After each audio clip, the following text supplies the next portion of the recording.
జిల్లా ఉపాధ్యక్షుని ఈరోజు షాద్నగర్ ముఖ్య కూడలిలో విద్యార్థులందరినీ సమీకరించి ప్రోగ్రాం చేయడానికి గల ముఖ్య కారణం ఏంటంటే గ్రామాల్లోకి 2019 వరకు గ్రామానికి ఒక బస్సు ఉండేది.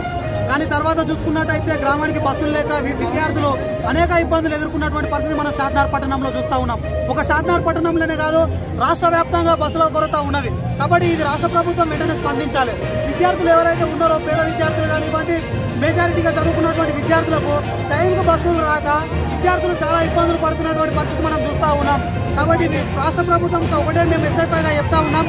రాష్ట్ర ప్రభుత్వం ఏదైతే విద్యార్థుల కోసం విద్యార్థుల ప్రాణత్యాగాల మీద తెలంగాణ ఏర్పడ్డదని మనం చెప్తా ఉన్నాం. విద్యార్థులు లేదే రాష్ట్ర ప్రభుత్వం లేదు. విద్యార్థుల కోసం ఉద్యోగాలు ఇస్తామని చెప్పి మమ్మల్ని మోసం చేసి ఈ రాష్ట్ర ప్రభుత్వం గద్దెనెక్కి ఏలుతా ఉన్నది. కానీ ఈరోజు విద్యార్థులు రోడ్ ఎక్కినా పట్టించుకున్నటువంటి పరిస్థితి ఈ ప్రభుత్వాలు ఉన్నది. కాబట్టి ప్రభుత్వాన్ని మేము ప్రశ్నిస్తా ఉన్నాం.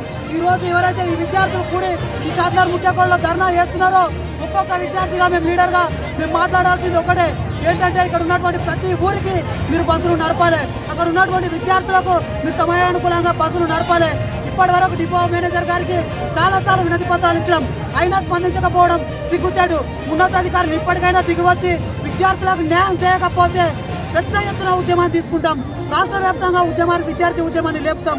ఈ విధంగా అమలు చేసేంత వరకు ఎస్ఎఫ్ఐగా పోరాటాలు కొనసాగిస్తూనే ఉంటామని చెప్పి మీడియా ముఖంగా మేము ప్రశ్నిస్తా ఉన్నాం.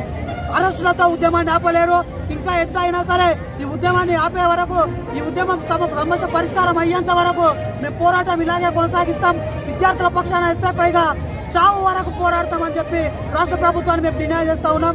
ఈ అవకాశం ఇచ్చినందుకు విద్యావర్గాలకు అలాగే విద్యార్థి ఉద్యమాలందరికీ పేరు పేరున విప్లవ వందనాలు. ప్రభుత్వంలో నేడు తెలంగాణ రాష్ట్రాన్ని పరిపాలిస్తున్న కాంగ్రెస్ ప్రభుత్వం ఏదైతే ఉందో అది ఎన్నికల కంటే ముందు 6 గ్యారంటీలతో ప్రజల్లోకి చైతన్యం చేయడం జరిగింది. ఫ్రీ బస్ అనేది కూడా ఒకటి ఉంది. కాబట్టి ఏదైతే ఫ్రీ బస్సులు అమల్లోకి వచ్చినప్పటి నుంచి పేద విద్యార్థులకు కావచ్చు, గవర్నమెంట్ లో చదివే విద్యార్థులకు కావచ్చు, ప్రైవేట్ పిల్లలకు కావచ్చు, ఎవరికైనా సరే సరైన సమయానికి బస్సులు రాక కాలేజీలో ఒక్కొక్క క్లాస్ మిస్ అయితే ఒక్క ఫస్ట్ పీరియడ్ అనేది మిస్ కావడం జరుగుతుంది. కాబట్టి ఇలా మిస్ అవ్వడం వల్ల వాళ్ళు నెక్స్ట్ క్లాస్ లో ఒక ఎంట్రీ అయిన తర్వాత ఫస్ట్ క్లాస్ లో ఏదైతే ఉందో అది అర్థం కాకుండా ఎంతో మంది విద్యార్థులు ఇలా గవర్నమెంట్ లో చదువుతున్న విద్యార్థులు అనేక ఇబ్బందులకు గురవుతారు. కాబట్టి రాష్ట్ర ప్రభుత్వం ఏదైతే ఉందో ఊర్లలో పంపించే బస్సులు బంద్ చేసి మన హైదరాబాద్ కావచ్చు, మాబ్నర్ సైడ్ కావచ్చు, ఇక్కడ సైడ్ వేసి ఊర్లలో పల్లెటూర్లకు కావచ్చు, చిన్న చిన్న గ్రామాలకు కావచ్చు, ఆ గ్రామాలకు బస్సులు పంపకుండా నేడు పిల్లలని 10-10:30 అవుతున్నా కూడా అదే బస్ స్టాండ్ లో నిల్చోవడం జరుగుతుంది. కాబట్టి ఈ రాష్ట్ర ప్రభుత్వం ఏదైతే రేవంత్ రెడ్డి గారు ఉన్నారో రేవంత్ రెడ్డి గారికి ఒకటే విజ్ఞప్తి చేస్తా ఉన్నాము.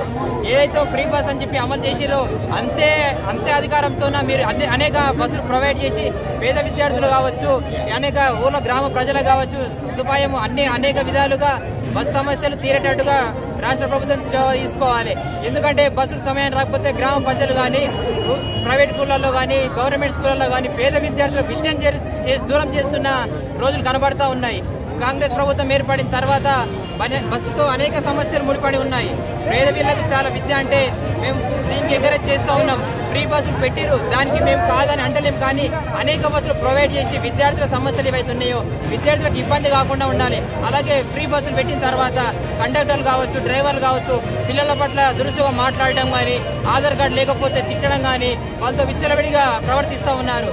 బస్సులలో సీటింగ్ కెపాసిటీ 60 నుంచి 70 వరకు ఉంటే ఒక్క బస్సులో 2 బస్సులు పడ్డే మంది అంతగా ఎక్కించి అనేక ప్రజలకి యాక్సిడెంట్లు చూసుకుంటాం.